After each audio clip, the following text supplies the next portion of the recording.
Bonjour cher ami, bienvenue dans la section Creepypasta de ta chaîne Jasquier. Tu découvriras de temps à autre des histoires d'horreur terrifiantes et mystérieuses que j'ai le plaisir de te conter. Avant de commencer, abonne-toi pour ne pas manquer les prochaines Creepypasta. Les commentaires sont les bienvenus, ça soutient la chaîne et ça m'aide à m'améliorer. Tu peux aussi me rejoindre sur Twitch pour des jeux d'horreur plus terrifiants les uns que les autres si tu le souhaites. Le lien de la chaîne se trouve dans la description de cette vidéo ou tape simplement Jasquier sur l'appli Twitch. Tu es prêt? Alors éteins la lumière, allume quelques bougies et laisse les ombres t'envahir. Tout le monde meurt à un moment donné, et cette réalité s'accompagne de faits froids et durs. Vous aurez un dernier baiser, un dernier câlin, un dernier coup de fil et une dernière photo. Vendredi soir, nous nous sommes retrouvés chez Kazé. Même si elle a un voisin ennuyeux, ses parents ont construit cet incroyable foyer. L'endroit idéal pour les fraîches nuits d'automne. Après avoir allumé le feu et fait griller quelques guimauves, elle a sorti quelque chose que je n'avais pas vu depuis au moins une décennie. Un appareil photo jetable. C'est un appareil photo spécial, a déclaré Kazé avec un sourire. Apparemment, lorsque vous prenez une photo, ce sera votre dernière photo avant de mourir. J'étais assis là, essayant de digérer ce qu'elle disait. Tu veux dire, la caméra te tue? Ouais, comme ce livre chair de poule, répondit Brady. Dites cheese et mourrez. Oh mon Dieu, je l'ai adorée celle-là, dit Maribel en souriant. Non, c'est vraiment pas ce que j'ai voulu dire. Kazé leva les mains, visiblement ennuyé que nous n'ayons pas compris.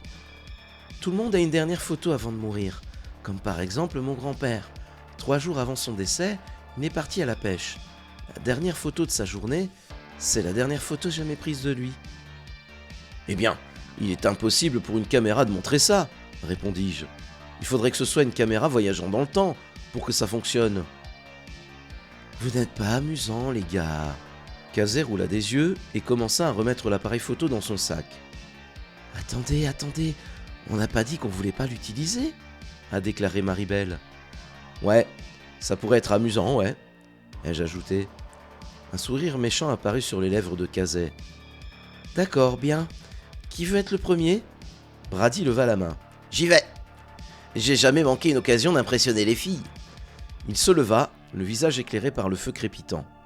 Où dois-je me tenir? L'éclairage est plutôt dur. Peut-être près de cet arbre? Brady s'est éloigné de plusieurs mètres du feu et s'est tenu à côté de l'arbre. Puis, il s'appuya, croisa les bras et haussa un sourcil. Kazé a levé la caméra vers son visage.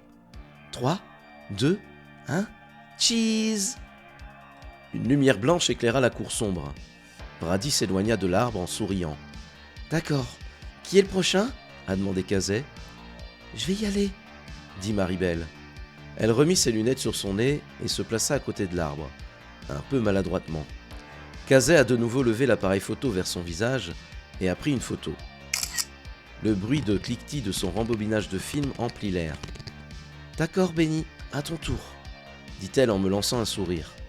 Je me suis dirigé vers l'arbre, j'ai enlevé ma casquette de baseball et j'ai attendu.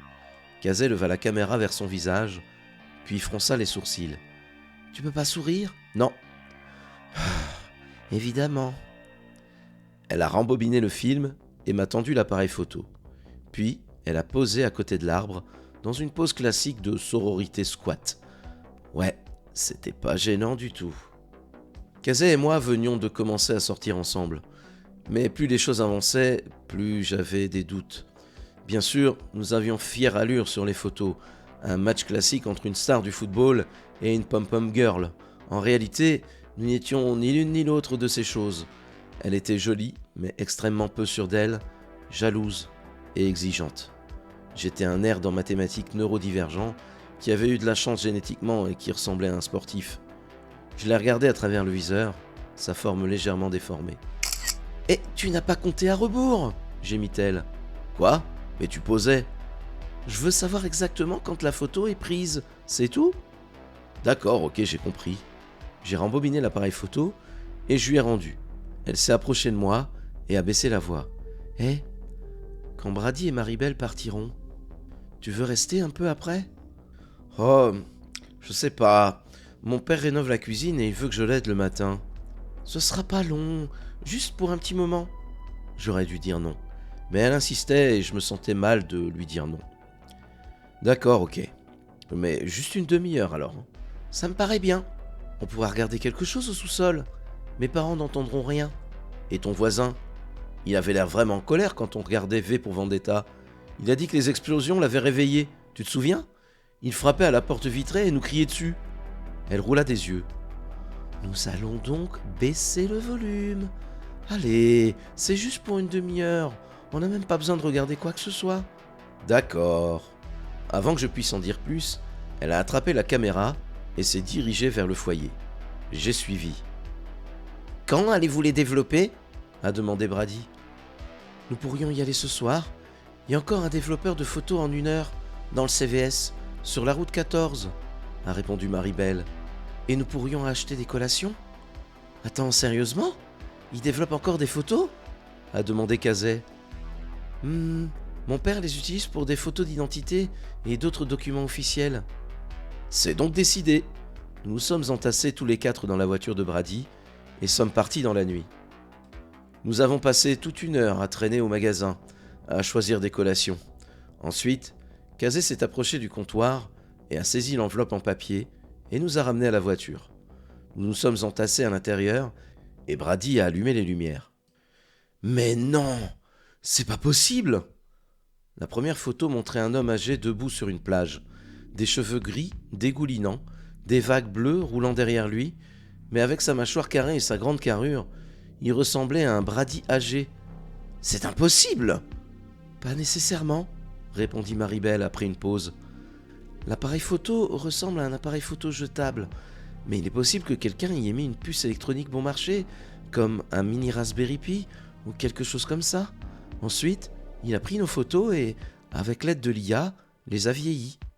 Oui, mais comment le CVS les développerait-il ? J'ai demandé. C'était peut-être simple. Peut-être que lorsqu'il a ouvert l'appareil photo pour récupérer le film, il avait à la place une clé USB chargée avec les images. Alors il l'a simplement mise dans l'ordinateur et les a imprimées. C'est bizarre, mais Amazon regorge de conneries bizarres comme celle-ci. Une fois, j'ai vu une machine à karaoké qui utilisait l'IA pour régler automatiquement les voix de tout le monde pendant qu'ils chantaient en temps réel. Nous pourrions retourner voir à l'intérieur et leur demander, suggérai-je. Je veux d'abord voir le reste des photos, a déclaré Kazay, m'interrompant presque. Où as-tu trouvé cet appareil photo déjà ? Demanda Maribel. Un ami me l'a donné. Et avec cette vague réponse, elle est passée à la photo suivante. C'était une photo de Noël en famille. Plusieurs personnes debout devant l'arbre, des visages heureux éclairés par des lumières multicolores. Mais mon cœur s'est brisé quand j'ai vu la femme à gauche. Une femme d'environ 30 ans. Elle tient un petit bébé dans ses bras, avec le même visage en forme de cœur, les mêmes cheveux noirs bouclés que Maribel. « Oh non !» dit-elle, les yeux écarquillés. Nous avons tous regardé la photo en silence, ne sachant pas quoi dire. Mais ensuite, je l'ai vue. Au milieu de la photo, assise sur le canapé, se trouvait une vieille femme, une très vieille femme, avec une peau si ridée qu'on aurait dit du papier crépon, et des cheveux si blancs qu'on aurait dit une touffe de barbe à papa sur la tête. Des lunettes à monture métallique étaient perchées sur son nez. « Je pense que c'est toi !» Maribel arracha la photo des mains de Kazay. « Ouah !» murmura-t-elle en l'étudiant de près. Malgré tous ses grands discours sur le fait qu'il s'agissait d'une affaire d'IA, elle semblait prendre cela très au sérieux. En regardant Maribel, je n'ai pas pu m'empêcher de sourire. Pendant une seconde, j'ai ressenti quelque chose, un sentiment de respect, alors que je regardais son visage, illuminé par la joie de sa famille. Je n'avais jamais considéré Maribel comme autre chose qu'une amie, mais il y avait maintenant quelque chose qui me tirait le cœur. Pas même quelque chose que je pourrais exprimer par des mots, comme un béguin, une attirance ou un désir, juste quelque chose, un éclair de connexion, d'émotion, de... Penny ? J'ai jeté un coup d'œil à Kazay, et puis j'ai baissé les yeux. Dans ses mains se trouvait la photo qu'elle avait prise de moi. Exactement la même photo. De moi, ce soir, tenant ma casquette de baseball, debout à côté de l'arbre, pas souriant, regardant droit devant lui, les yeux rouges à cause du flash. Ma première pensée était que la caméra était en panne. Quoi qu'il en soit, l'IA ou ce que je sais avait eu un problème avec ma photo. Et l'appareil vient de recracher la photo telle qu'elle a été prise ce soir. Mais alors que Kazay, Brady et Maribel me regardaient avec horreur, j'ai réalisé. Donc, ça veut dire, la photo que t'as prise de moi ce soir, c'est la dernière photo de moi en vie ? Je suppose ? A déclaré Kazay. Le silence s'installa. Je secouai la tête et me forçai à rire. Allez, c'est juste une stupide farce. Comme Maribel l'a dit, c'est une question d'IA, c'est tout. Peut-être même qu'elle saute volontairement certaines personnes pour les effrayer. Aucun d'eux ne riait. D'accord, ok, allez, regardons la photo de Kazay. Kazay était assise par terre, dans le sous-sol de quelqu'un. Ses mains étaient attachées à un poteau de support métallique, avec une corde épaisse. Une bande de ruban adhésif avait été placée sur sa bouche.